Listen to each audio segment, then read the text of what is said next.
या बातमीचे प्रायोजक आहेत Patel car decor and accessories. Wholesale आणि रिटेल दरात सर्व प्रकारच्या कार ॲक्सेसरीज उपलब्ध। 7 रस्ता सोलापूर।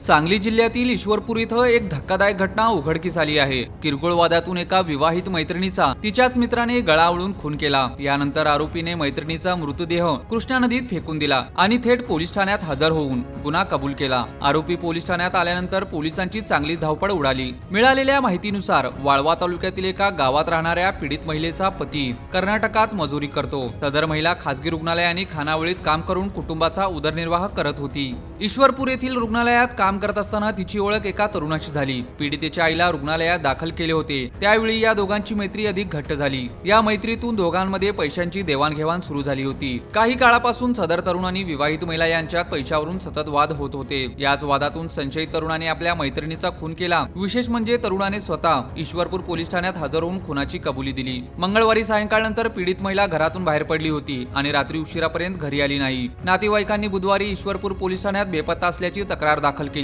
तक्रार दाखल झाल्यानंतर काही वेळातच संशयित तरुण पोलीस ठाण्यात हजर झाला। त्याने मैत्रिणीचा गळा आवळून खून केल्याचं सांगितलं। तसंच मृतदेह ताकारी येथील कृष्णा नदीच्या पात्रात पोत्यात भरून फेकून दिल्याचे सांगितले।